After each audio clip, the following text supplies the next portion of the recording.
Chapter 1. The Weight of Debt. The ale sloshed in the bucket, a bitter, sour smell that clung to Genevieve's skin like a second layer of rags. It was the scent of her life. She moved through the longhouse, a ghost in a threadbare tunic, her feet silent on the packed earth floor because making noise earned you a cuff to the head. Around her, the Blackwood pack feasted. Laughter boomed like thunder off the timber walls. Greasy fingers tore at roasted meat, and no one saw her. To be unseen was to be safe. To be unseen was to survive. It was a lesson she had learned long before she could even write her name. A heavy hand shot out, grabbing her arm. The grip was tight, bruising. "More drink, debt-born," her cousin Marius sneered. His breath was a foul cloud of cheap wine and spite. His eyes, small and dark, raked over her with a familiar disgust. "Look at you, thin as a starved dog, useless." Genevieve didn't flinch. She had perfected the art of stillness, of making herself small, a rock in a river of cruelty. She simply nodded, her gaze fixed on a knot in the wooden table. Because if she looked at him, he might see the flicker of something inside her and he would try to crush it. He always did. She pulled her arm free, the motion slow and deliberate, and moved to refill his mug. Her own stomach coiled with a hunger so old it felt like part of her bones. She couldn't remember the last time she'd eaten a full meal. Perhaps she never had. As she worked, a story from her childhood surfaced, a tale her father used to tell before the debt took him. It was a silly thing about a silver wolf who could run so fast it caught the moonlight in its fur. A useless memory, but it was hers. It was one of the few things they hadn't taken. Her father was gone now, lost to the same crushing weight that defined her existence. And her mother. Her mother was a different kind of lost. The heavy doors of the longhouse groaned open, letting in a swirl of frigid night air that smelled of pine and coming snow. A man stood silhouetted against the dark, his chest heaving. "He's here!" the scout gasped out. "The Alpha King! He's reached the valley!" A hush fell over the rowdy hall. The change was instant. Laughter died in throats, mugs were lowered, and eyes widened with a primal mix of terror and awe. The name was a curse and a legend spoken in hushed tones around campfires. King Kael, the beast of the north. A ruler whose cruelty was matched only by his power. A king who took what he wanted and burned the rest. Why would a man like that come to a small, unremarkable pack like theirs? Then, the scout delivered the final, devastating blow, his voice trembling. "He comes to collect. Tributes for his court. Slaves." The word hit Genevieve like a physical blow, knocking the air from her lungs. Slaves. Around her, the pack began to whisper, a panicked, hissing sound. Mothers pulled their children closer. Warriors shifted, their hands unconsciously going to the hilts of their knives. But Genevieve couldn't move. A cold dread, colder than any winter night, seeped into her marrow. It was a feeling she knew well, the chilling premonition that the world was about to shrink again, that the tiny dark space she occupied was about to get even smaller. A terrible certainty began to bloom in her chest because she knew who the pack would offer up first. They would give him the one who was already worthless. Chapter 2. A Mother's Price. Following the scouts' awful news, the great hall had emptied out, leaving behind the mess of a feast cut short. Genevieve found herself in the quiet of the scullery, her hands submerged in greasy water. But she wasn't washing. She was just standing there, the cold seeping into her fingers, her mind a blank, buzzing void. The shadows in the small room danced from the flickering tallow lamp on the wall, making monsters out of stacks of dirty plates. That's when the door creaked open. Her mother, Alara, slipped inside, her face a mask of strained composure. She didn't look like a mother. She looked like a merchant about to make a difficult trade. "Genevieve," Alara began, her voice brittle. She wouldn't meet her daughter's eyes, instead focusing on a crack in the stone wall. "Don't," Genevieve whispered, her voice cracking. She didn't need to hear the words. She could see the decision in the rigid set of her mother's shoulders, in the way she wrung her hands. It was a truth so horrible it felt like swallowing glass. "Please, Mother, don't." Alara's jaw tightened. "It's the only way. The Alpha demanded a tribute to settle our debt, your father's debt." The blame was a sharp, familiar jab. "It's you, or it's the ruin of us all. The family must survive." She took a hesitant step forward, her expression softening into something that almost looked like pity. It was a lie. Pity was a luxury her mother could not afford. "This is your purpose. You can finally be of use to us. Don't you see? You will be saving us." The justification was so twisted, so cruel, that for a moment, Genevieve felt a spark of pure, hot rage. Use. Purpose. She was not a daughter. She was a tool, a coin to be spent. "What about what I want?" she asked, the words barely audible. She wanted to scream it. She wanted to rage and fight and claw her way to freedom, but the fight had been beaten out of her years ago. What was left was just an ache, an emptiness. "What you want has never mattered," Alara said, and the cold finality in her tone snuffed out that last tiny spark of fury. "It is done." Then came the guards. They moved with a grim efficiency, their faces impassive. They didn't see a girl. They saw an order to be followed. One of them grabbed her arm, his fingers like iron bands. Genevieve didn't struggle. What was the point? Her own mother was standing right there, watching. This was not a kidnapping. It was a transaction. She was payment rendered. The manacles were heavy and cold. The sound of the lock clicking shut echoed in the silence of the scullery. It was the sound of her life ending. It was the sound of her worth being officially declared as nothing. A tear finally escaped, tracing a single hot track down her cold cheek. Alara saw it, and for a fleeting instant, something flickered in her eyes. Guilt, perhaps, or regret. But she crushed it down, turned away, and became a pillar of stone. The guards pulled Genevieve from the room, their grips merciless. They marched her through the village, a ghost being led to her grave. The pack members who saw her turned their heads. They looked at the ground, at the sky, anywhere but at her. Their shame was a heavy cloak, but it was nothing compared to the chains on her wrists. The long journey to the court of the Alpha King had begun, and she was walking toward a monster, sent there by the woman who gave her life. Chapter 3. The Cursed Throne. The Alpha King's fortress was not built. It was torn from the mountain itself. Jagged black towers clawed at the bruised purple sky, and the air tasted of cold iron and power. Compared to the simple wood longhouse of her pack, this place was a monument to fear. Genevieve was shoved through massive iron-banded doors into a throne room so vast it seemed to swallow sound. Banners depicting a snarling black wolf hung from stone arches high above, their crimson borders the color of dried blood. Armed sentinels clad in dark leather and steel stood like statues in every shadow, their eyes missing nothing. She and the other tributes, a handful of terrified souls from other indebted packs, were forced into a line before the dais. Atop it sat the throne, a monstrous thing carved from the heart of a petrified weirwood tree, its branches twisting into grasping claws and snarling wolf heads.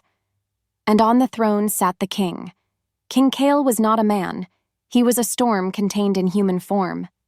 Broad-shouldered and immense, he wore no crown, only a mantle of black wolf fur over dark, practical armor. A jagged scar sliced through one dark eyebrow, giving him a permanent scowl, but it was his eyes that held the true terror. They were the color of molten gold, blazing with a restless, savage light. They were the eyes of a predator that knew only hunger. A palpable aura of violence rolled off him in waves, so potent it made the air feel thick and hard to breathe. This was not just a ruler. This was a curse given flesh. His golden gaze swept over the line of tributes with bored contempt. He dismissed a muscular boy with a wave of his hand, a pretty girl with a sneer. Then, his eyes landed on Genevieve. They narrowed. A slow, cruel smile twisted his lips. "And what is this?" His voice was a low rumble, like rocks grinding together deep underground. "Blackwood's payment? A half-starved rat. You are worthless." The words should have hurt. They were the same words she had heard her entire life. But coming from him, they felt different. As his gaze pinned her, a bizarre jolt shot through her. It was not fear. It was a strange, dizzying pull, a shocking warmth that bloomed in her chest and spread through her limbs, a feeling of recognition, as if some deep, sleeping part of her soul had just been shaken awake. It made no sense. How could she recognize this monster? His cruel smile faltered. For a split second, the bored contempt in his eyes vanished, replaced by a flash of wild, raw shock. His nostrils flared. A low, guttural sound, barely audible, vibrated in his chest. A growl. It wasn't directed at her. It was a sound of instinct, of possession, of a beast startled by the scent of its own soul. He caught himself instantly. The mask of cold authority slammed back into place, but the shift had happened. He had felt it, too. He pushed himself straighter on his throne, his knuckles white where he gripped the carved armrests. "Trickery!" he snarled, though the accusation lacked conviction. He looked at her again, a new, dangerous curiosity warring with his disgust. He was the most powerful being she had ever seen, a man who commanded armies and inspired legends of terror. Yet for one impossible moment, she saw something else in those golden eyes. He looked lost. "Take her to the servants' pits," he commanded, his voice tight with a fury she didn't understand. He tore his gaze away from her as if it burned him. But Genevieve knew. As the guards dragged her away, she knew he was not just dismissing a worthless slave. He was running from something he had seen in her, something that terrified him. And she was terrified too, because for the first time in her life, she felt a connection to someone. And it was to him. The monster on the throne. Chapter 4. A Scent of Blood and Fate. The great hall of the mountain fortress was a symphony of chaos. Hundreds of wolves in human form feasted, their voices a roaring tide of boasts and laughter. The air, thick with the smells of roasted boar, spilled wine, and smoky torches, was a heavy blanket that threatened to suffocate Genevieve. She moved along the edges of the room, a small gray mouse in a den of lions, her tray of wine jugs feeling heavier with every step. Her new life was this, an endless, nerve-wracking performance where one wrong move could get her killed. She was the king's shadow, a living ward against his curse, and the entire court watched her with a mixture of suspicion and hungry curiosity. What a strange thing, to be invisible your whole life and then suddenly become the focus of every eye in the room. It happened near the high table. A brutish lord, his face flushed with drink, stumbled backward directly into her path. Genevieve lurched to the side, her arms pinwheeling to keep the heavy clay jugs from crashing to the floor. Her hip slammed against the edge of the table. To steady herself, her hand shot out, landing directly on the blade of an ornate fruit knife left carelessly among the platters. A sharp, stinging pain flared in her palm. A gasp escaped her lips. Bright red blood welled instantly, a shocking crimson against her pale, grimy skin. She had failed. She had made a scene.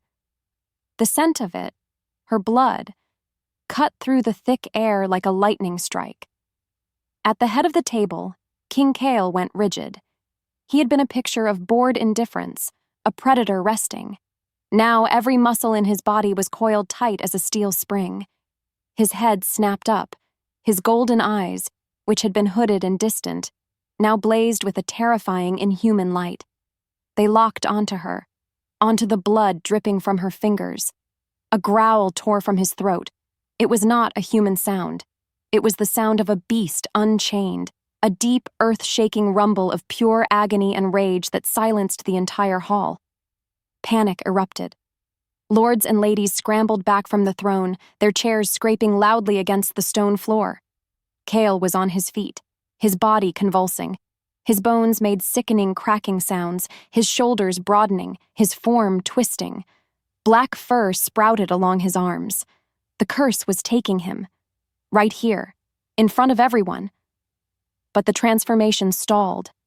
He was trapped between man and beast, a horrible, shaking creature of pure torment. His glowing, agonized eyes never left Genevieve. In the midst of her terror, she felt that impossible pull again, stronger this time, a desperate, silent scream from his soul to hers. The curse was raging because of her blood, and the bond between them was the only thing holding the full change at bay. Without thinking, she took a step toward him, then another. The guards drew their swords, their faces pale with fear. "Stay back, girl!" one of them yelled. But she couldn't. It was like walking in a dream. As she drew closer, the violent tremors racking Kael's body began to lessen. He was still a monster, his teeth elongated into fangs, his hands tipped with claws. But the pure feral madness in his eyes receded, replaced by a horrified awareness. He stared at her, his chest heaving. The hall held its breath. He lunged, not to attack, but to capture. His half-clawed hand seized her wrist, pulling her cut palm against his chest. His breathing was a ragged storm, but where her hand touched him, his skin stopped shifting. The calm was immediate. The connection was undeniable. The hall was dead silent, bearing witness to a truth no one could explain. He looked down at her, no longer a king looking at a slave, but a man looking at the one thing that could both break him and save him. "You," he rasped, his voice a shredded ruin. "You will not leave my side. Ever." Chapter 5. A Gilded Cage. Genevieve's world had shrunk to the size of a king's shadow. She stood beside his throne during the endless hours of court, a silent, breathing statue. She followed 3 paces behind him through the cold, echoing corridors of his fortress. She was not a prisoner in a cell, but her cage was far more effective because it was invisible, woven from the strange, undeniable connection that tethered her to him. Every fiber of her being screamed for escape. This castle, for all its grandeur, was just a bigger, colder version of the servitude she'd always known. She had to get away.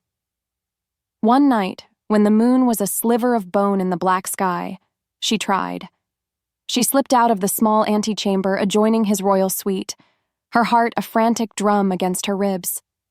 She moved through the sleeping castle, a phantom navigating the deep shadows. She knew the patrol routes, the blind spots. Freedom was a taste on her tongue. She made it to a small, seldom-used postern gate that led to the mountainside. Her fingers had just brushed the cold iron of the locking bar when a wave of intense nausea and dizziness crashed over her. The world tilted violently, a deep, hollow ache bloomed in her chest, a feeling of being torn in two. The bond. Stretched too thin, it was snapping back, punishing her for daring to leave. She collapsed against the stone wall, gasping for breath, the dream of escape dissolving into a painful reality. She couldn't leave. The next day, the whispers of the court grew louder. They followed her everywhere. The king's pet, some kind of witch. He looks at her like... She learned to ignore them, to build her walls higher. But one person's stare was harder to ignore than the others. Lady Isolde, a woman with hair like spun gold and eyes the color of ice, watched her with open hatred. Isolde was the daughter of a powerful alpha, a woman who had clearly expected to be Kael's queen, and Genevieve, the worthless slave, had taken her place. One afternoon, in a crowded hall, Isolde made her move. As Genevieve passed, the noblewoman stuck out a slender, silk-clad foot. It was a petty, deliberate act of humiliation. Genevieve stumbled, her balance lost, and pitched forward toward the hard stone floor. A collective gasp went through the onlookers, but she never hit the ground. A blur of black and silver moved with impossible speed. An arm like a band of steel wrapped around her waist, yanking her back from the brink. She was pulled flush against a chest as hard as a shield wall. Kael. He had crossed the entire room in a heartbeat. He held her close, his body a rigid wall of fury. A low, possessive growl vibrated through his chest, a sound that made the very stones seem to tremble. The entire court fell silent, their eyes wide. Lady Isolde's face went white with shock and fear. Kael's burning golden eyes were fixed on her, a silent promise of death. He had not just saved his leash. He had publicly, irrevocably, claimed her. Chapter 6. The King's Beast. The training yard was a circle of violence under a gray, unforgiving sky. The ring of steel on steel was the only music. Genevieve stood near the weapon racks as commanded, a silent observer to the king's deadly dance. Kael moved not like a man, but like a force of nature. He fought 3 of his best warriors at once, his massive broadsword a blur of silver, his movements a brutal, efficient storm of parries and strikes. He was magnificent and terrifying. To her, he was a constant, simmering weight at her side, a silent, brooding presence. But here, in his element, she saw the raw power that made entire territories tremble before him. A visiting alpha, Lord Vorlag of the Stonefang Pack, watched from the sidelines. He was a mountain of a man with a cruel mouth and small, intelligent eyes that missed nothing. He was here to pledge fealty, but his posture was one of defiance, not submission. He was testing Kael, looking for weakness, and his eyes kept drifting to Genevieve. During a break in the sparring, Vorlag stepped forward, a smug sneer on his face.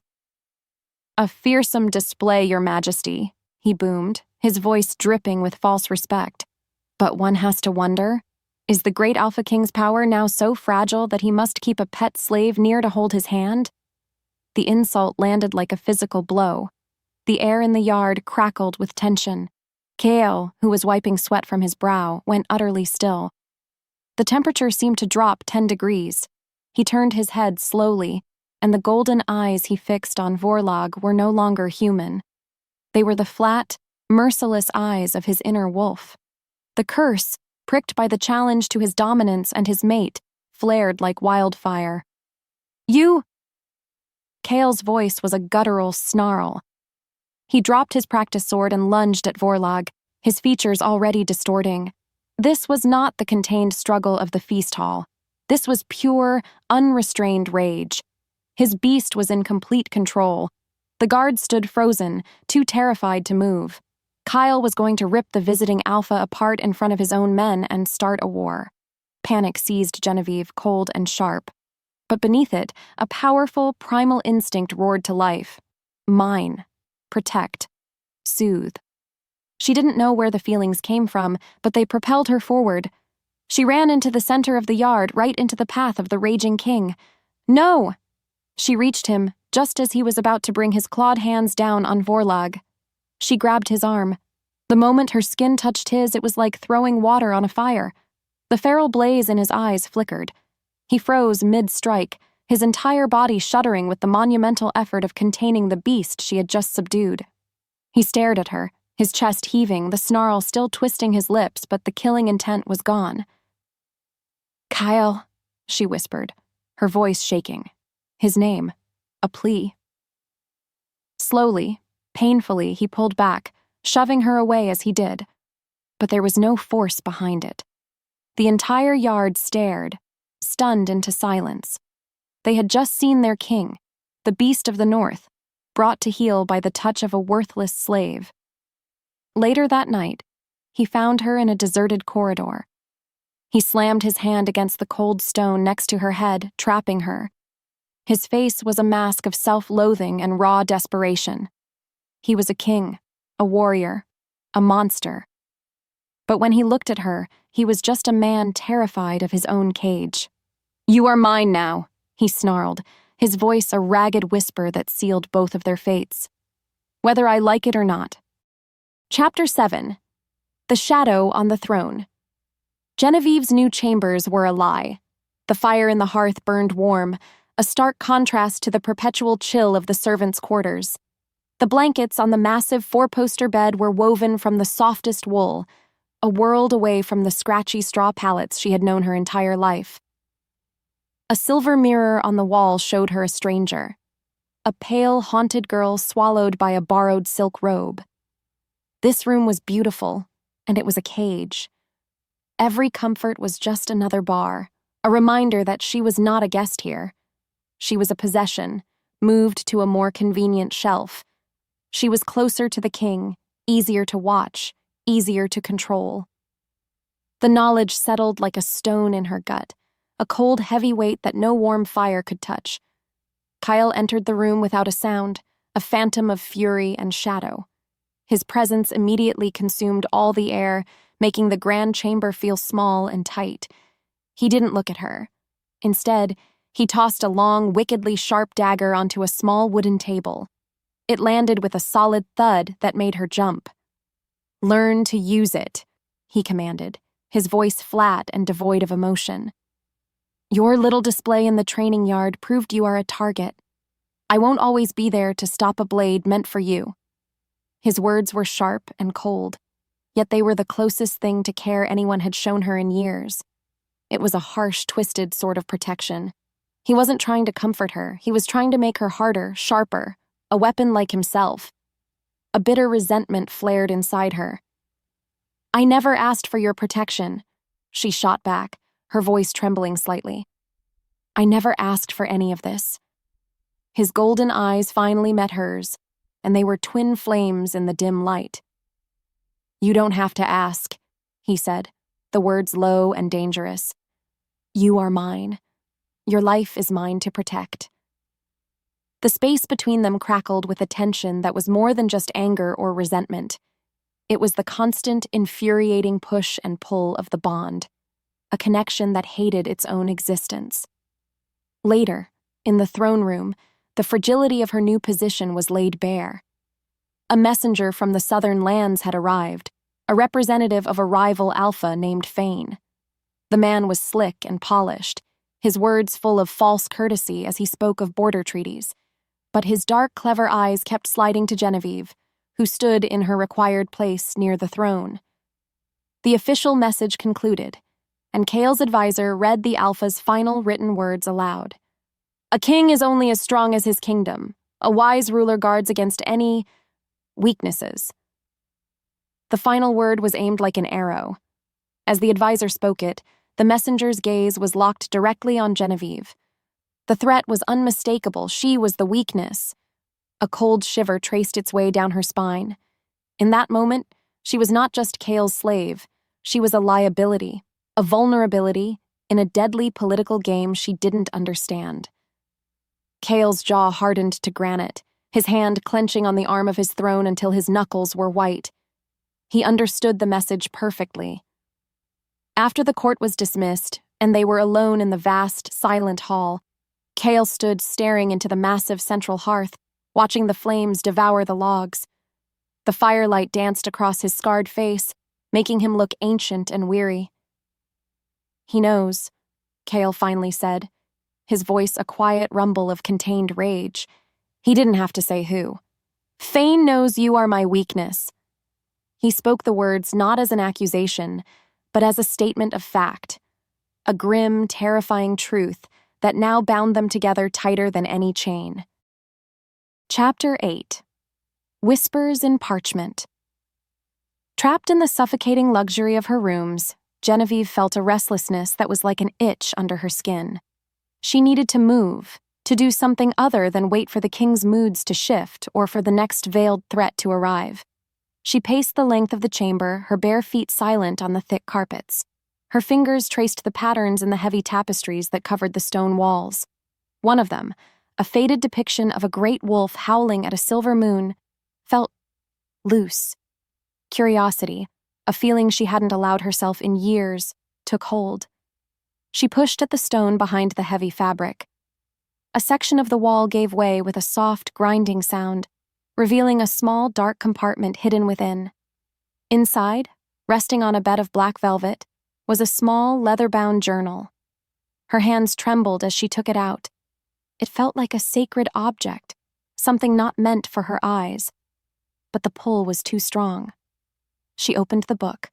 The pages were filled with a delicate, elegant script that was smudged in places, as if by tears.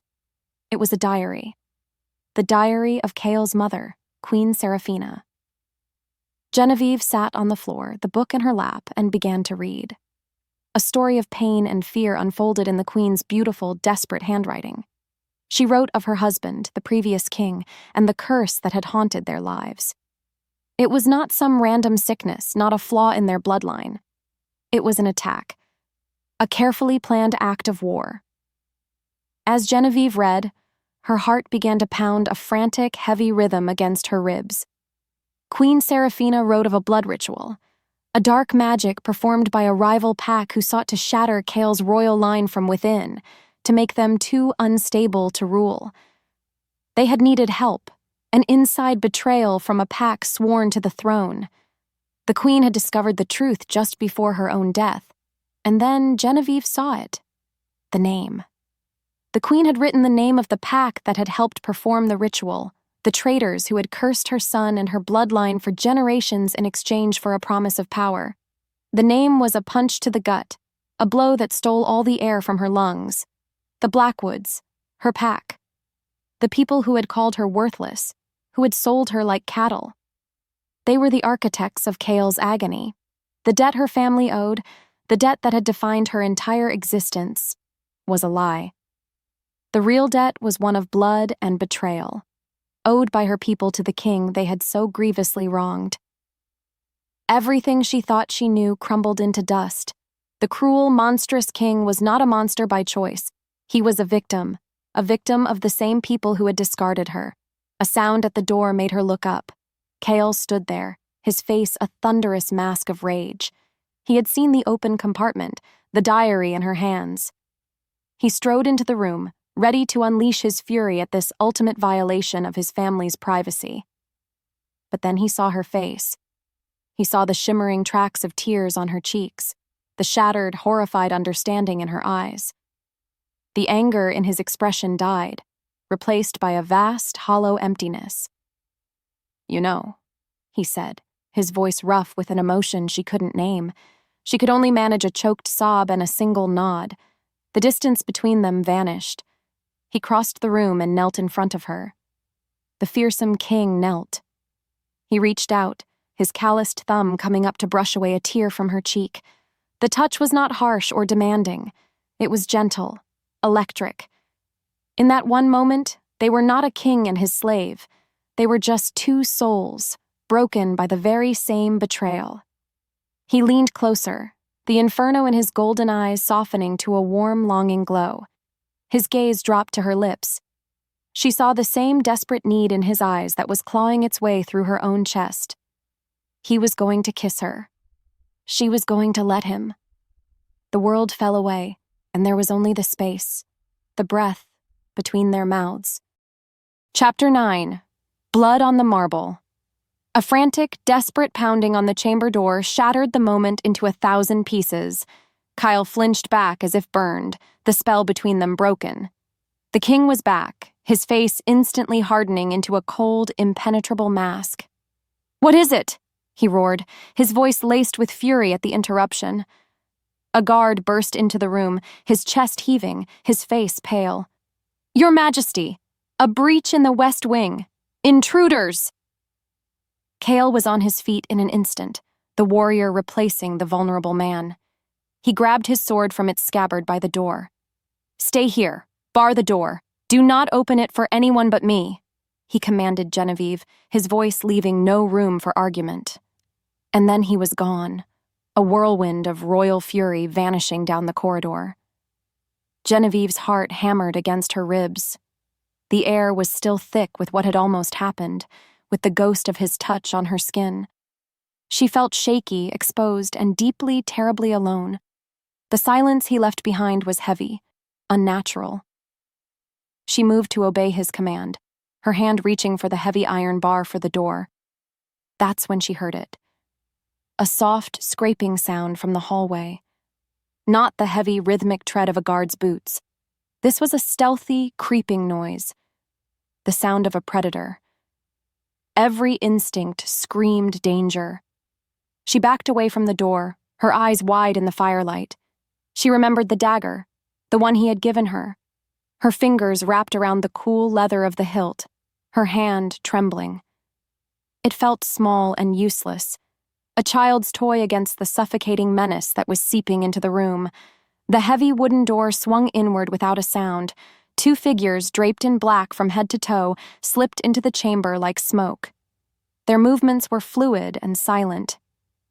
Assassins. Genevieve's breath hitched in her throat. Their faces were covered, but their eyes were visible through slits in the cloth, cold, empty, and fixed on her with a chilling lack of emotion. They were here to complete a task. She was the task. She didn't have time to scream. One of them was on her in a flash, his body wiry and strong. A rough hand clamped over her mouth, stifling her cry. The other assassin advanced slowly, a long, thin blade in his hand, its tip gleaming with a dark, oily substance. Poison. She struggled, kicking and thrashing with all her might, but it was like fighting a stone wall. The man holding her was an iron vice. The blade drew closer. This was it. This was how she would die. In a gilded cage for reasons she didn't even understand. Just as the tip of the poisoned blade was about to touch her throat, a roar of pure, untamed rage echoed from the hallway. A sound so powerful it shook the very foundations of the castle. The chamber door didn't open. It exploded inward, blasted into splinters. Kael stood in the ruined doorway. But it wasn't just Kael. It was the beast. His golden eyes were blazing. His teeth were elongated into deadly fangs, and his hands were tipped with sharp, black claws. This was not the controlled warrior from the training yard. This was a feral god of death, and his wrath was aimed squarely at the men who dared to touch what was his. The slaughter was swift and brutal. He moved faster than a human eye could follow. He tore the assassin off Genevieve and hurled him across the room with a sickening crunch of breaking bone. The other man lunged, and Kael met him head-on, his claws ripping through leather and flesh. A spray of hot blood painted the walls, the floor, her. It was over in less than 5 heartbeats. Kael stood over the mangled remains of the assassins, his chest heaving, the monstrous form slowly receding until he was just a man again, albeit a terrifying one. He turned to her, his glowing eyes wild with fear for her safety. He rushed to her side, his hands frantically checking her for injuries. He was shaking, the mighty king was trembling. Seeing the terror in her eyes, he did the last thing she ever expected. He pulled her into a fierce, desperate embrace, crushing her against his chest. "If anyone," he growled, his voice a raw, broken vow whispered into her hair, "touches you again, they die." Chapter 10. More Than a Leash. The aftermath of the assassination attempt wrapped the castle in a new kind of silence. Kael was a thundercloud of menacing watchfulness, his guards a constant, suffocating presence at Genevieve's back. She was safe, but she had never felt more like an object, a precious trinket to be polished and locked away. The court's whispers had changed their tune. Before, she was a curiosity, a witch, the king's pet. Now, she was a liability, a danger magnet, the one who had brought bloodshed into their sacred halls. She could feel their resentment in the way they turned their backs when she entered a room, in the cold, hard stares that followed her every move. She decided, with a spark of defiance that felt foreign and new, that she would not be defined by their fear or Kael's protection. She had to be more than a leash for his beast. She had to have worth of her own. Remembering the lean winters of her childhood with the Blackwood pack, she knew the castle's grain stores were dwindling faster than they should. She recalled the mountain trails where tough, edible roots grew in abundance, roots that could be ground into a coarse flour to stretch their supplies. It was a small piece of knowledge, but it was hers. It was useful. Clutching this fragile scrap of purpose, she made her way to the castle's bustling kitchens. The head cook, a portly man named Thomas with a perpetually sour expression, was a known ally of Lady Isolde. He listened to Genevieve's suggestion with a look of profound disdain. When she finished, he let out a short, barking laugh that drew the attention of every servant in the cavernous kitchen. "The king's little stray thinks she can teach me my trade," he announced, his voice booming with scorn. She wants us to eat dirt and weeds like the peasants she came from." He snatched a dirty rag and tossed it at her feet. "Go back to your silk pillows, pet. We have real work to do here." The humiliation was a physical blow, hot and sharp. Servants snickered into their hands. Lady Isolde, who had been passing by the kitchens with impeccable timing, paused in the doorway, a triumphant, cruel smirk twisting her beautiful lips. Genevieve stood frozen, the laughter echoing around her, her small attempt at finding value crushed into dust. She was, and always would be, the worthless girl. "What is the meaning of this?" The voice was quiet, but it cut through the noise like a blade of ice. Kael stood at the kitchen's main entrance, his golden eyes sweeping over the scene. The room fell instantly, deathly silent. He saw the smug look on Tomas's face, the victorious glint in Isolde's eyes, and the single, shimmering tear that traced a path through the grime on Genevieve's cheek. He moved to her side, his presence a wall of indisputable power. "This woman," Kael said, his voice lethally calm but ringing with an authority that vibrated in the very air, "is under my protection. Her counsel will be heard and respected. Her value is not for you to determine." His burning gaze shifted to the now trembling cook. "You are dismissed, from my kitchens and from my castle. Leave before I change my mind." The king had not just defended her life. For the very first time, in front of all who would challenge her, he had defended her worth. Chapter 11. A Ghost from the Past. A few days later, a grand delegation arrived from the south, their banners bearing the snarling black viper of Alpha King. They came under the guise of finalizing a treaty, a procession of slick, smiling wolves dressed in fine silks and polished leather. Genevieve watched from a high balcony as they entered the courtyard, a cold knot of dread tightening in her stomach. Kael stood beside her, his body rigid, his hand resting on the hilt of his sword. He did not trust Fane, and his distrust was a palpable thing, a chill in the autumn air. But the true threat was not Fane himself. It was the man who walked at the rival Alpha's side. Genevieve's breath caught in her throat. Her blood ran cold. It was Liam, a ghost from her past, a boy from her Blackwood pack, the one she was supposed to have been promised to before her world had fallen apart, before her family's debt had made her an outcast. He had been the first to turn on her, his rejection the first stone cast in the avalanche of her humiliation. Now, he was here, looking stronger, harder, and his eyes, when they found her on the balcony, held a greedy, possessive fire that made her skin crawl. Why was he here? What did he want? The answer came in the throne room. The air was thick with tension, a silent war being waged between the two alphas. Fane wore a confident, predatory smile. Kael was a thundercloud of restrained violence on his throne. After the initial pleasantries were exchanged, Liam stepped forward. "I believe there has been a grave misunderstanding, King Kael," Fane announced, his voice smooth as poisoned honey. "This girl, Genevieve, is not a tribute to be claimed. She is the promised mate of my new valuable ally, Liam of the Blackwoods. You have stolen that which belongs to another." The accusation, so bold and so false, sucked all the air from the room. Liam's gaze was fixed on Genevieve, his expression a twisted mask of longing and righteousness. "I've come for you, Jen," he said, his voice ringing with a sincerity that was the most profound lie she had ever heard. "I never gave you up. They took you from me. This monster," he said, pointing a shaking finger at Kael, "forced you into his service." The world tilted under Genevieve's feet. She was trapped in a nightmare, a pawn in a game played by monsters. Her past and her present were colliding, threatening to tear her apart in front of both their courts. The man who had abandoned her was now claiming her. The man who owned her was watching with murder in his eyes. Kael's fury was a terrifying thing to behold. It was not the wild, uncontrolled rage of his curse. It was a cold, silent, absolute wrath that promised annihilation. He rose slowly from his throne, his immense size seeming to diminish everyone else in the room.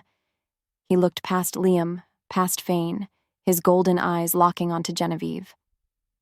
"She is mine," he said, the two words a vow and a death sentence. His gaze then shifted to Fane, and his voice dropped to a low, deadly promise. "For this insult, the Blackwoods will burn to ash. And for your part in it, Fane, I will salt the earth of your southern lands until nothing grows for 1,000 years." A declaration of war signed in her name. Chapter 12. The Silver Wolf. The throne room erupted into chaos. Kael's declaration of war was a gauntlet thrown down, an act from which there was no retreat. Guards surged forward, surrounding Alpha Fane and his delegation. Shouts and threats echoed off the high stone ceiling. Genevieve stood frozen in the eye of the hurricane, the world spinning around her. Liam's lie, Kael's possessive claim, the impending bloodshed. It was all because of her. She was not a person. She was a reason to fight, a prize to be won, a territory to be conquered. The crushing weight of her own powerlessness suffocated her, dragging her down into a familiar, dark abyss of worthlessness. As the guards began to force Fane's delegation out of the hall, Liam broke free for a moment. He lunged toward her, his face contorted with a desperate, obsessive need. He grabbed her arm, his fingers digging into her skin like claws. "You belong to me," he hissed, his eyes wild. "You were always mine." His touch, combined with his words, was the final spark on a lifetime of dried tinder. Something inside Genevieve, a core of ancient, dormant power she never knew she possessed, finally snapped. The years of being called useless, of being sold and bartered, of being claimed and controlled by men who saw her only as an object, it all coalesced into a single, explosive point of pure, incandescent rage. She would not be a prize. She would not be a slave. She would not be his.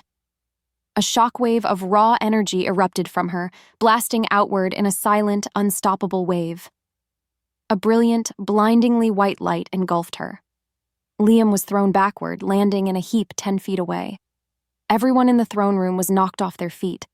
The light was searing, painful, a fire that felt like it was tearing her apart from the inside out and remaking her into something new. Her bones shifted, cracked, and reformed with agonizing speed. Her scream was not human. It was the howl of a wolf. When the light faded, the girl was gone. In her place stood a creature of breathtaking myth and legend. A wolf. But she was not like any wolf they had ever seen. Her fur was not gray or black, but a luminous, shimmering silver, as if she were spun from moonlight itself. She was immense, larger and more powerful than any other wolf in the room, her shoulders rippling with strength, and her eyes, once the color of a timid forest floor, now blazed with a fierce, intelligent amethyst light. The hall was utterly silent, the previous chaos forgotten. Everyone, from the lowest guard to the mighty King Kael himself, stared in stunned, reverent awe. This was no common shifter. This was a royal silver wolf, a line thought to have vanished from the world centuries ago, a bloodline of queens and prime alphas. Kael looked at her, his jaw slack, his golden eyes wide with an emotion she had never seen directed at her before. It wasn't lust or possession or anger. It was pure, unadulterated wonder. All the lies fell away. Her rags, her servitude, her supposed worthlessness. It was all a disguise for the incredible power that had been sleeping within her. An old, wizened advisor, a man who had served Kael's father, slowly, shakily, dropped to one knee. His voice when he spoke was a trembling whisper that carried across the breathless hall. "That fur, those eyes. It is impossible," he breathed. "She is no servant. She is queen blood." Chapter 13. A Queen in Wolf's Clothing. The shift back to her human form was a painful, disorienting collapse. One moment she was a creature of immense power and legend, the next she was just Genevieve again, naked and trembling on the cold stone floor of the throne room. The courtiers who had once sneered at her now stared with wide, fearful eyes. Their scorn was gone, replaced by a suffocating awe that felt just as isolating. She was no longer the worthless girl.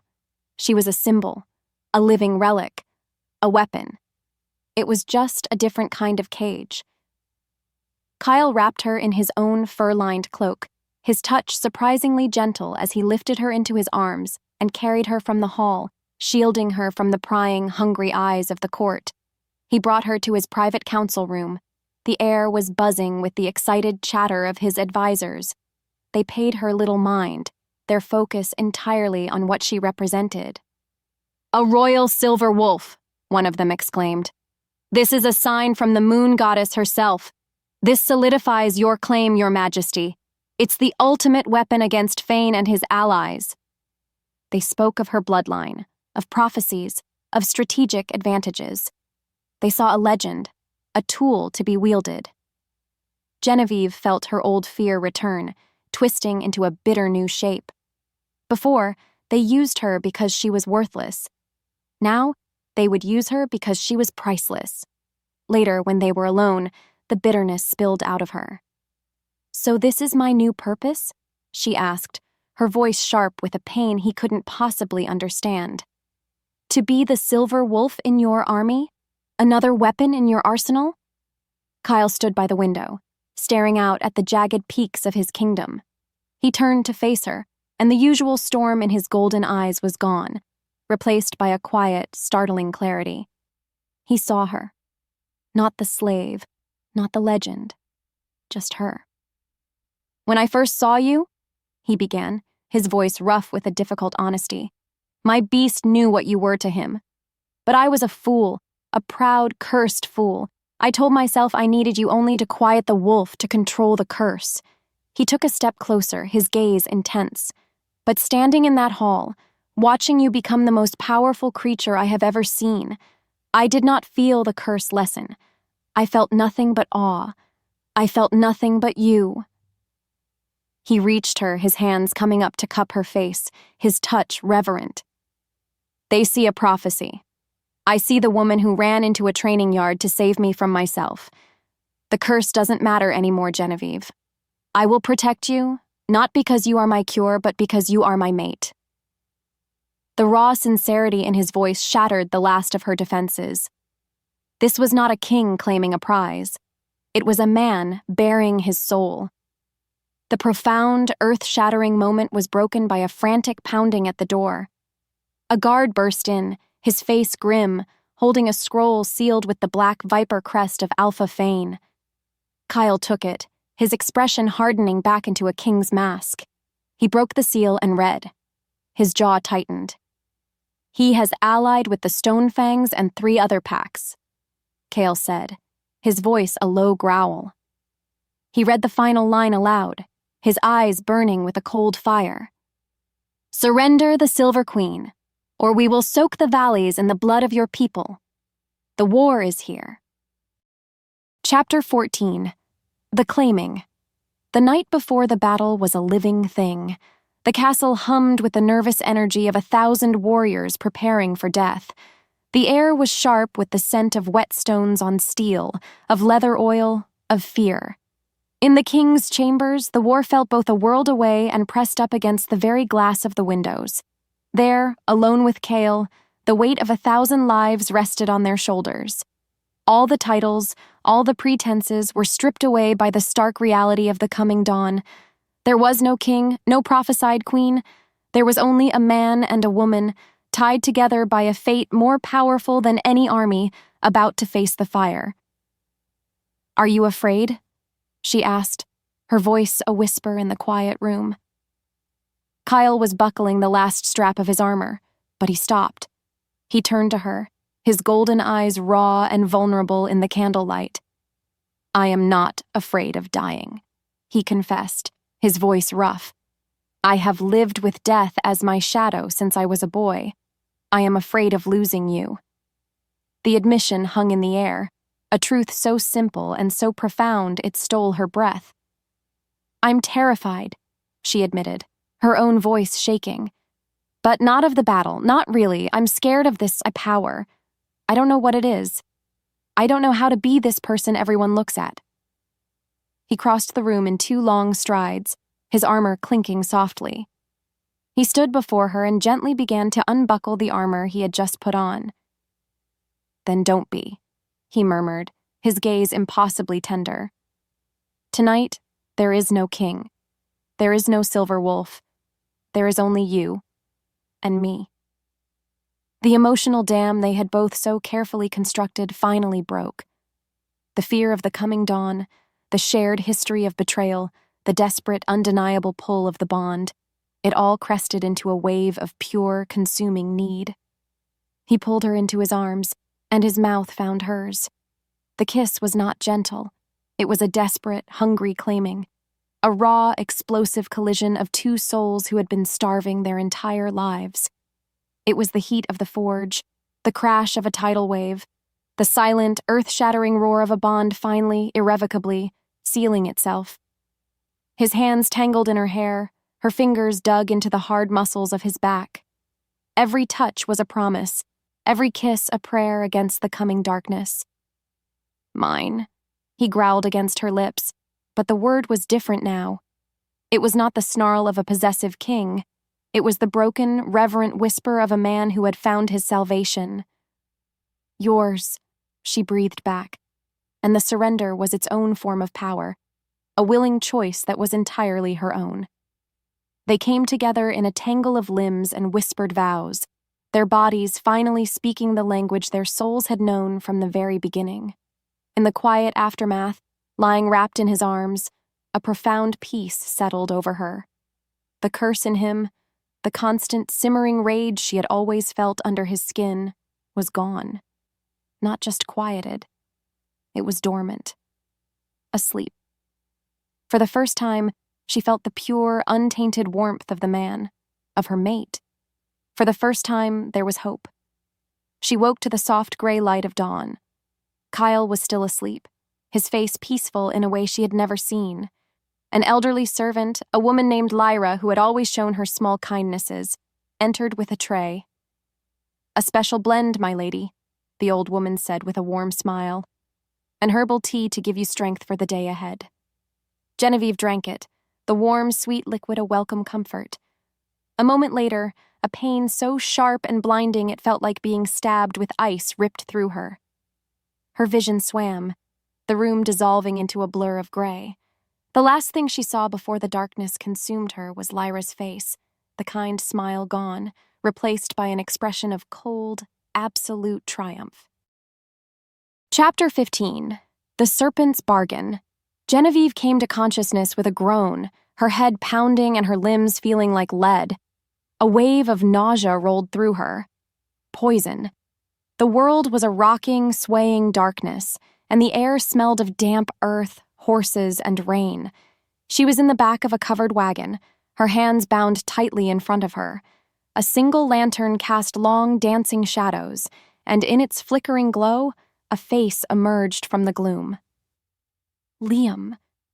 He sat across from her, his expression a chilling mixture of triumph and obsession. "Hello, Jen," he said, his voice calm, as if they were merely old friends catching up. "I told you I'd come for you." You poisoned me," she rasped, her throat raw. "A mild sedative," he corrected her with a dismissive wave. "Just enough to keep your silver wolf quiet for a while. We couldn't have you bringing the whole castle down on us, could we?" The pieces started to click into place, each one a shard of ice in her gut. Lyra's betrayal, Fane's arrival, Liam's sudden reappearance. It was all connected. "Why?" she demanded. "Why are you doing this?" Liam leaned forward, his eyes gleaming with a fanatic's light. "Because you were always part of the plan. My plan." He began to speak, and the story he told was a serpent of betrayal coiling back through generations. It wasn't just the Blackwood elders who had betrayed Kael's family. It was Liam's own bloodline. His grandfather had been a master of the old, dark magics, the one who had actually designed and cast the curse that had plagued the royal family. The Blackwoods were just pawns. "I didn't reject you because of some pathetic debt," he sneered. "I rejected you to keep you safe, to keep you hidden. Because my grandfather saw you in a vision, the silver wolf, the key." He explained that the prophecy had two paths. The silver wolf's power, when willingly given to her true mate, could shatter the curse forever. But if she was claimed by force, her power could be twisted, used to amplify the curse until it consumed its host completely, turning the king into a mindless, raging beast that his own people would have to destroy. "Fane wants Kael's throne," Liam said with a shrug. "I just want you. With Kael gone, and your power bound to me, we will be unstoppable. We will create a new kingdom. Our kingdom." He was insane. The depth of his treachery was staggering. He wasn't a scorned lover. He was the heir to the very evil that had defined Kael's entire life. As Liam spoke, Genevieve felt a searing flash of agony through the bond. Not her own, but Kael's. For a split second, she saw through his eyes. He was in her chambers, her empty chambers. He saw the overturned tray, the shattered teacup. His senses, 1,000 times sharper than a human's, caught the faint, bitter scent of the poison. A roar of pure, soul-shattering agony and rage erupted from him, a sound of a heart being ripped from a living chest. The vision faded, leaving her gasping in the rocking darkness of the wagon. Her hope dwindled. She was a prisoner of the serpent himself, the very source of her mate's torment. The wagon came to a halt. The flap was thrown open, revealing the sprawling firelit war camp of Alpha Fane. She was delivered. And miles away, a king fell to his knees. In the ruins of his chamber, Kael pressed his forehead to the cold stone floor, a king utterly broken, not by an army, but by a single devastating loss. He closed his eyes and made a vow, a prayer of annihilation whispered to the uncaring gods. "I will burn their kingdoms to the ground," he swore, his voice a ragged ruin. "I will turn their lands to glass. I will get her back." Chapter 16, Ashes of a King. Genevieve existed in a cage of canvas and despair. As a prisoner in Alpha Fane's sprawling war camp, she spent her days listening to the sounds of an army preparing for slaughter. The rhythmic thump of hammers on anvils, the shouts of commanders, the nervous laughter of soldiers. It was all a prelude to Kael's end. The poison had left her weak, a dull ache in her bones, but her senses were slowly returning. She could feel the distant, thunderous approach of Kael's army, a storm of righteous fury rolling through the valleys. And she could feel, through the frayed, stretched tether of their bond, his singular, white-hot rage. He was coming for her, and he was blind to everything else. Liam visited her tent, his presence an oily slick of triumph in the small space. He gloated, describing the trap he and Fane had prepared. A narrow canyon, a perfect bottleneck, with archers hidden like vipers among the rocks above. "Your king's love has made him a fool," Liam sneered, his eyes alight with sick pleasure. "He's not a general right now. He's a beast, charging straight into his own grave because he cannot bear to be without his toy." The worst part was that she knew he was right. The bond, thin as it was, pulsed with Kael's reckless, frantic energy. He wasn't thinking. He was only feeling. The first sounds of battle reached her as a distant roar, a clash of thousands of voices and weapons. She couldn't see it, but she could feel it. She felt Kael's power surge, a massive, explosive wave of pure force. She felt his beast rise, a desperate, feral thing clawing for control. Then came the pain. A wave of agony crashed through the bond, so intense and so profound that it threw her from her cot onto the dirt floor.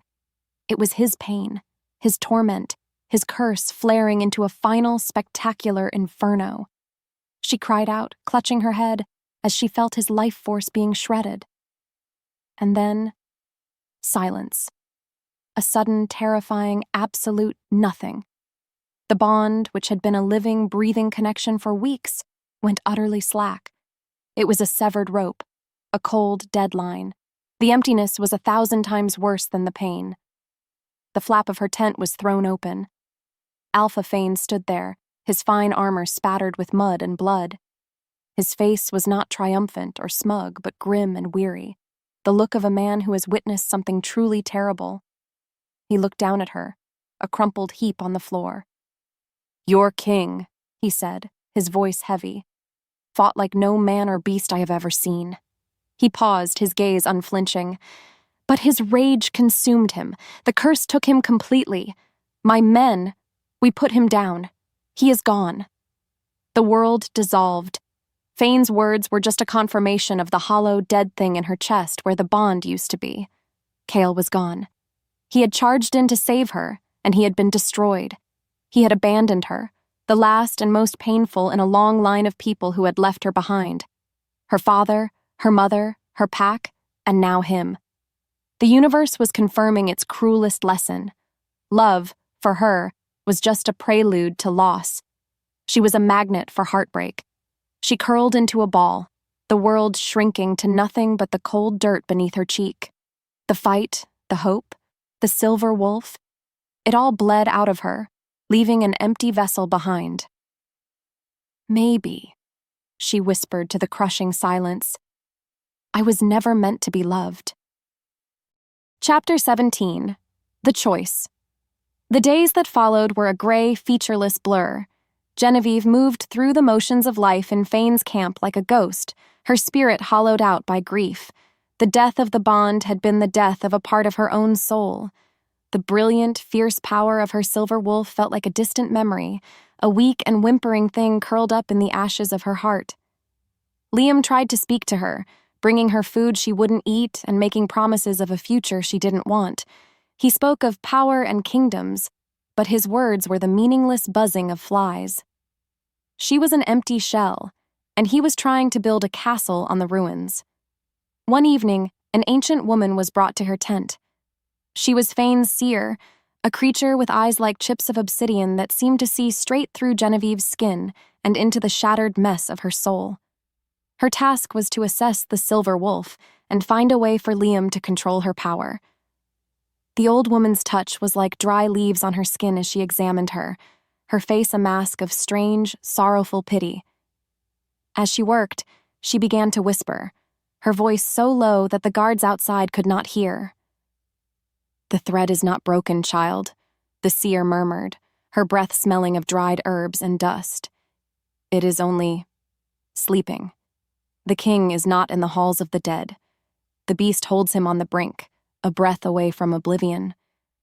A tiny, impossible flicker of something stirred in Genevieve's chest. Hope. It was a painful, terrifying feeling. What do you mean? She rasped, her voice rough from days of disuse. The prophecy Liam follows is a lie, a twisted half-truth, the old woman explained patiently. He believes he can steal your power by force, but that would only corrupt it. The true prophecy is one of choice. The seer's dark eyes held hers. The curse was born of betrayal. It can only be undone by absolute trust, by a full claiming. The silver wolf must choose her mate, willingly and completely, pouring her love and acceptance into the bond without reservation. An act of love so pure it can rewrite fate. She paused, letting the weight of her words sink in. Liam thinks your king is dead, but his soul is listening. A choice, made now, might be enough to call him home. The choice was a crucible. To save Kael, she had to fully embrace the one thing that had brought her nothing but pain. She had to believe in love, even after it had abandoned her again and again. She had to stand on the edge of the abyss of her deepest wound and choose to leap, trusting that love was real and that she was, finally, worthy of it. It was the most terrifying decision of her life. All her instincts screamed that it was a fool's hope, another path to heartbreak. But as she looked into the seer's ancient eyes, she saw the truth. She had spent her entire life as a victim, a pawn in the games of others, a leaf on the stream of fate. No more. She would not let grief be her final cage. She would not let Liam write her ending. She would choose. The gray haze in her eyes cleared, replaced by a flicker of silver, a hard, defiant flame. The wolf within her stirred, lifting its head.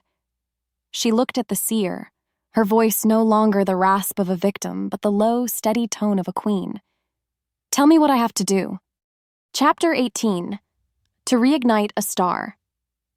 Following the seer's cryptic instructions, find a place where the sky can see you, Genevieve knew she needed to get out of the suffocating confines of the tent.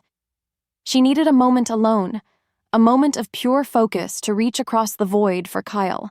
She waited until the changing of the guard, a moment of calculated chaos. With a sudden shove, she sent a rickety table crashing into a stack of armor, creating a clatter that echoed through the camp. As the guards rushed to the noise, she slipped out the back of the tent and melted into the deep shadows between the pavilions. Her goal was a small, rocky clearing she had noticed at the very edge of the camp, a place where the trees opened up to the vast, star-dusted sky. She moved with a desperate stealth, her heart pounding a frantic rhythm against her ribs. Freedom was not her aim, communion was. She reached the clearing, the cool night air a welcome shock to her senses. The moon was high and full, bathing the clearing in an ethereal silver light. This was the place. She closed her eyes, ready to focus, to pour all of her newfound resolve into that cold, dead space where the bond used to be. "Going somewhere, my queen?" Liam's voice was a silken slash in the sacred quiet. He stepped out from behind a large boulder, his arms crossed, a cruel, knowing smile on his face. The diversion hadn't fooled him for long. "Did you really think it would be that easy?" He saw the change in her, the fire in her eyes where only embers had been. He knew somehow that she was no longer a broken toy. "Whatever that old witch told you, forget it," he snarled, advancing on her. "Your power belongs to me now." He attacked. She met him with a ferocity that surprised them both. The silver wolf's strength, weak but not extinguished, surged through her. She ducked under his lunge, her fist connecting with his jaw with a satisfying crack. She was faster than he anticipated. But he was stronger, and the poison still clung to her system like a shroud. He caught her arm, his own magic flaring around his hand, a dark, violet energy that felt parasitic and foul. It latched onto her, and she felt her own power, her precious silver light, being siphoned away. She cried out, struggling against his grip. He slammed her back against the rough bark of a massive oak tree, pinning her there. The life began to drain from her. Her silver light flickered violently, then dimmed to a faint, pathetic glow. The wolf spirit inside her whimpered, its strength failing. Her vision narrowed, the edges turning black. He had her. He had won. The hope she had dared to grasp was being crushed in his fist. Despair, total and absolute, washed over her. She had failed him. She was going to die. As the blackness threatened to consume her entirely, a single word echoed in the deepest part of her soul. It was not a sound, but a feeling. A frayed, ragged whisper that traveled across the vast, silent chasm of the broken bond, a spark jumping a dead wire because of the choice she had made. Mine. It was Kael's voice, a ghost's breath. A flicker from a dying star hundreds of light years away. It was almost nothing. But it was there. And in the face of absolute darkness, almost nothing was enough. Chapter 19. An echo and a roar. That single impossible word, mine, was a drop of water on a dying ember. It was not enough to start a fire, but it was enough to make the darkness hiss and steam. Liam, his hand still clamped on Genevieve, felt the faint flicker of the bond reigniting. A flash of panic, then rage crossed his face. "No!" he screamed, his voice cracking with disbelief. "He is dead! He is nothing!" He poured more of his foul, violet magic into her, trying to snuff out the tiny spark before it could grow. The parasitic energy clawed at her, trying to drag her back down into the abyss. But the spark was stubborn. It was a lifeline, a single thread of gold in a world of black, and she clung to it with all of her remaining will. The bond, once a cold and silent void, now hummed with a faint, almost imperceptible warmth. It was a promise. He wasn't gone. She stopped fighting Liam's magic. It was a battle she couldn't win with brute force. Instead, she turned all of her focus inward, finding that fragile, shimmering thread and feeding it. She poured what was left of her energy, her hope, her soul, back across the connection. She pushed past the pain and the despair, sending a single desperate call into the void. Kael! Miles away, in a hidden, damp cave where his most loyal guards had dragged his broken body, Kael lay on the brink of oblivion. The curse, triggered in the ambush, had almost consumed him, leaving him trapped in a coma-like state, a breath away from his soul being extinguished forever.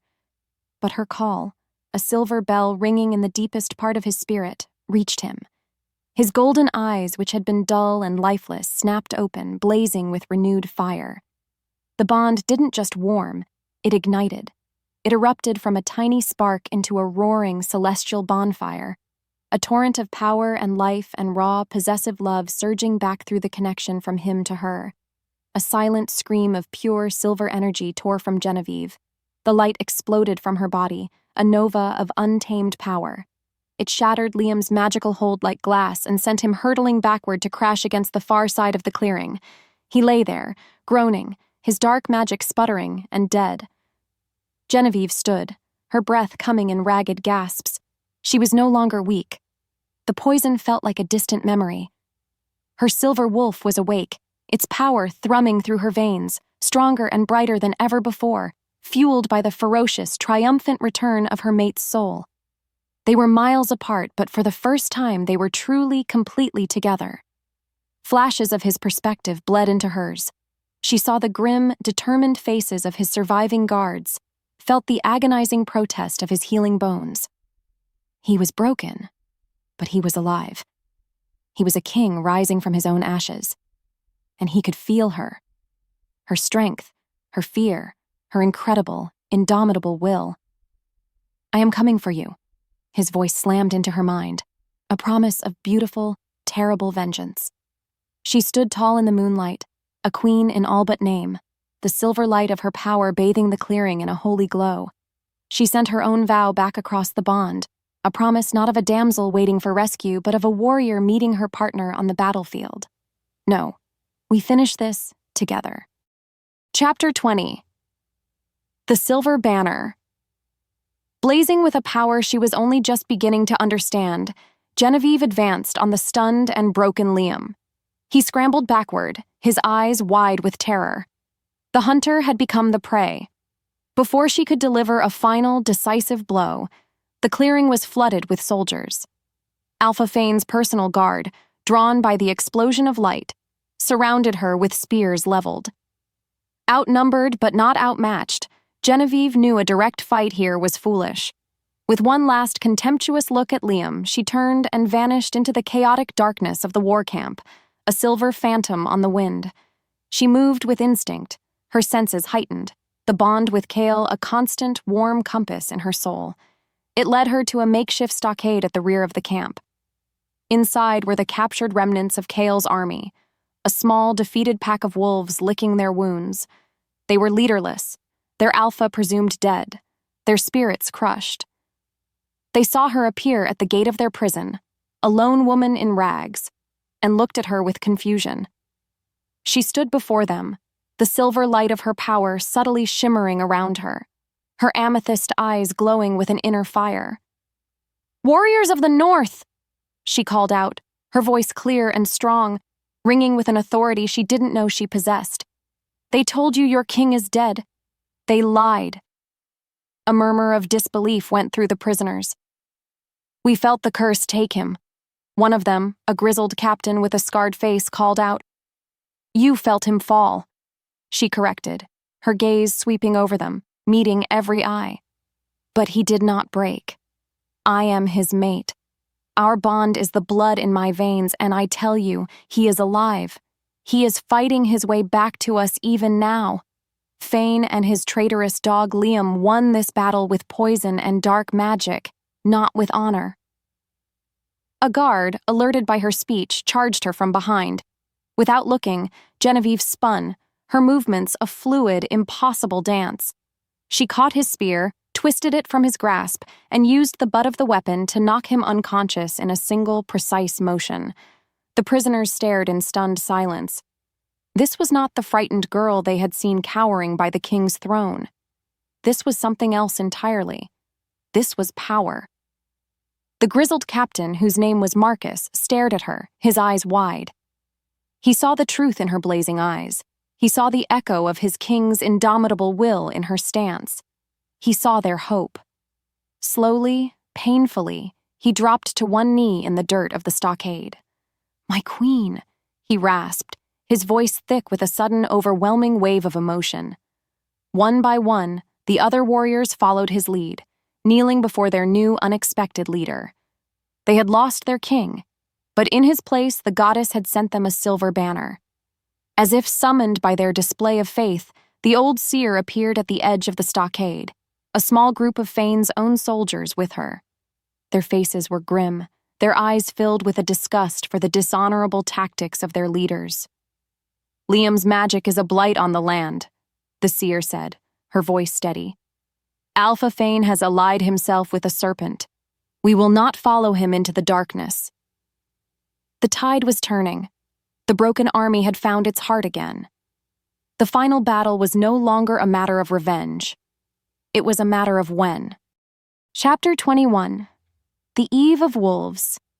Dawn broke, spilling shades of bruised purple and blood orange across the sky. It was the dawn of the final day. Genevieve stood on a small rise overlooking Fane's war camp. She was dressed in mismatched pieces of scavenged leather armor, a sword strapped to her waist. It fit her poorly, but she wore it like a coronation gown.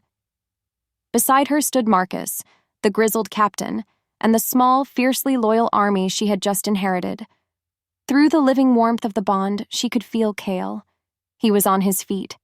His body was a roadmap of agony, but his will was a pillar of unbreakable iron.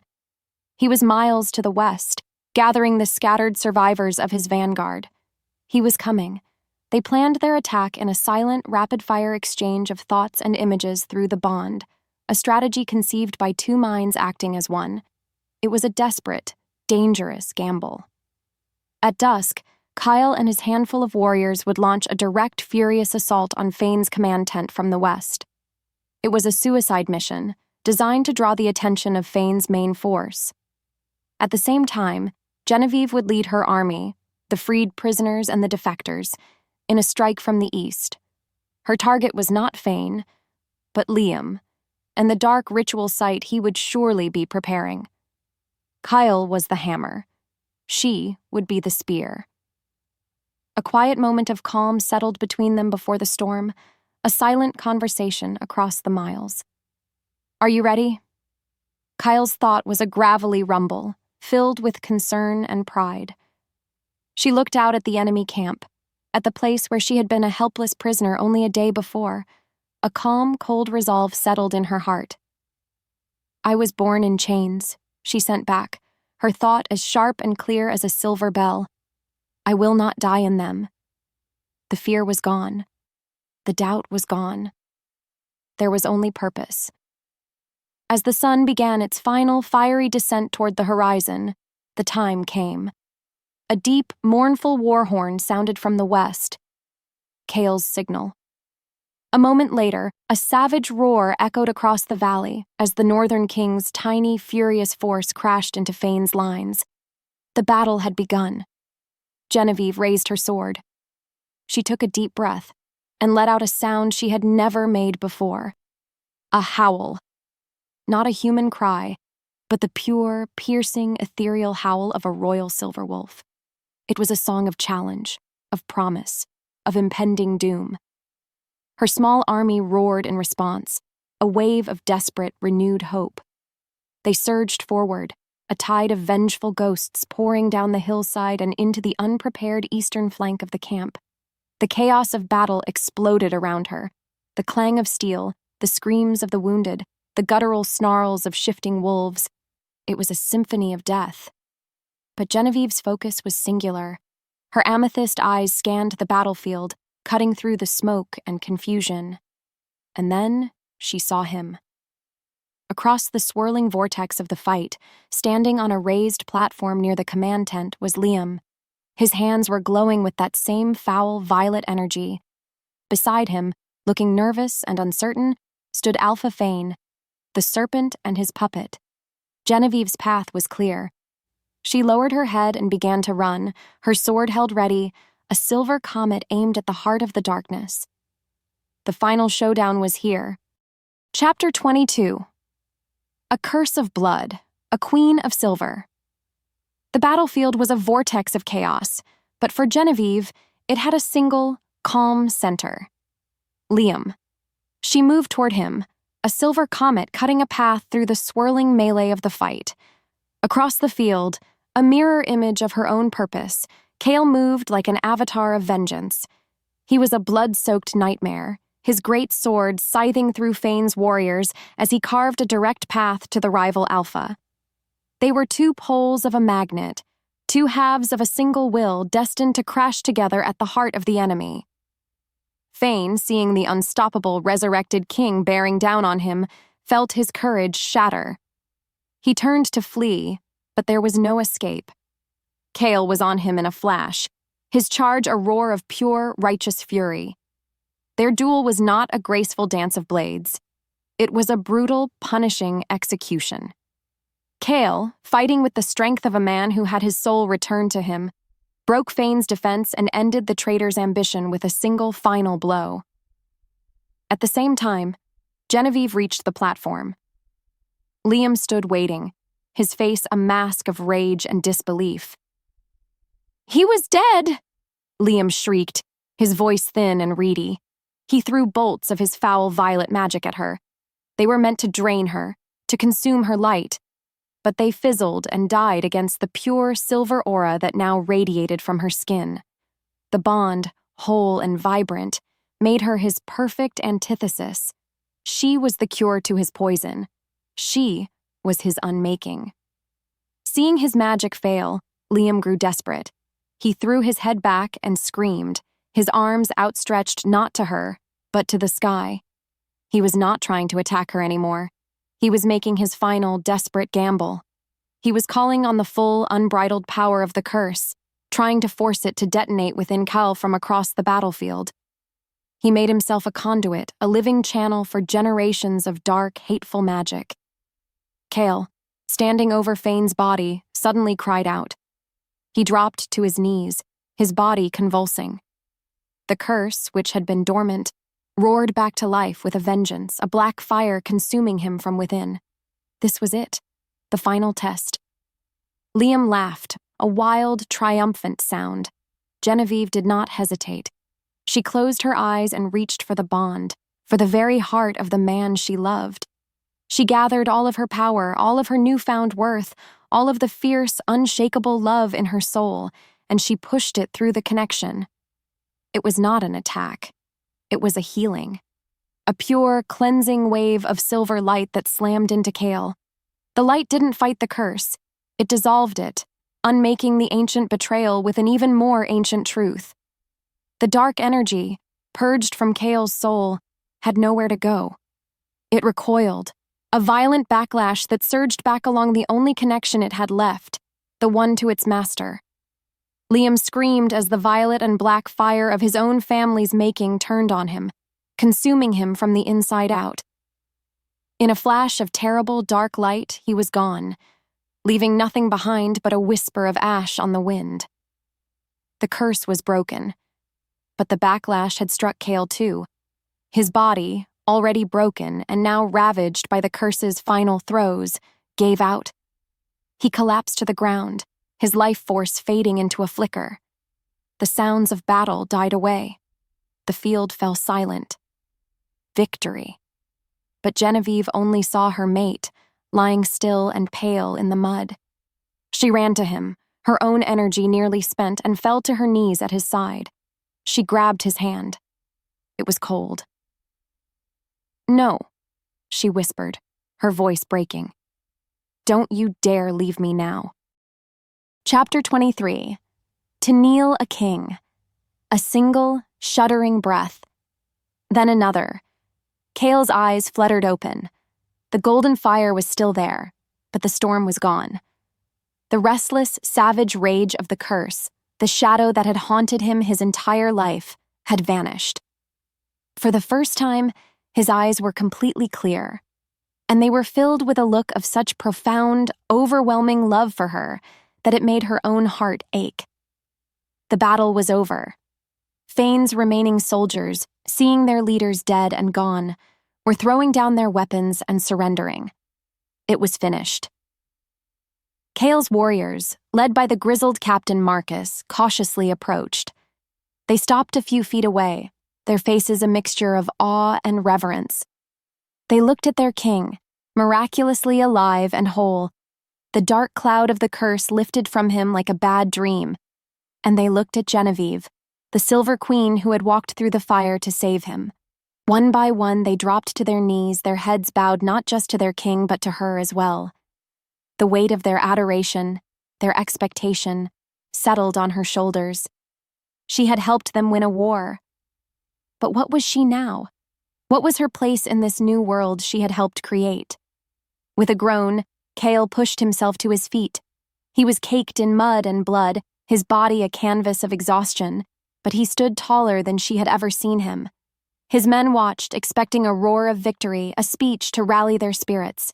He ignored them. He ignored everyone. He had eyes only for her. He walked toward her, his steps slow and deliberate. And then he did the impossible. In front of his victorious army, in front of his vanquished enemies, the mighty, uncursed Alpha King of the North dropped to one knee in the blood-soaked mud before her. He took her hand, his grip gentle, his head bowed. He was not a king claiming his spoils. He was a man, stripped bare of all his power and pride, offering up his soul. "Genevieve," he said, his voice raw and thick with emotion. It was the voice of a man who had been freed. "My entire life has been a battle fought inside a cage. You didn't just break a curse. You broke the chains on my soul. You set me free." He looked up at her then, and his clear, golden eyes were pleading, vulnerable. "I am not asking you to be my queen. I am not commanding you to stay. I am begging you, Genevieve, stay with me. Be my mate. Be my heart. Let me spend the rest of my days trying to be a man worthy of the love you have shown me." The world fell away. The armies, the victory, the future of the kingdom. None of it mattered. There was only this man, this king, kneeling at her feet, offering her a choice.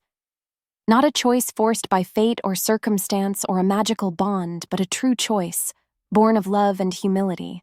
The power was not in her silver light or her royal blood. The true power was here, in this moment. It was hers to wield. Chapter 24. Born in chains, crowned in gold. Genevieve looked down at the king kneeling in the mud, the most powerful man she had ever known making himself small for her.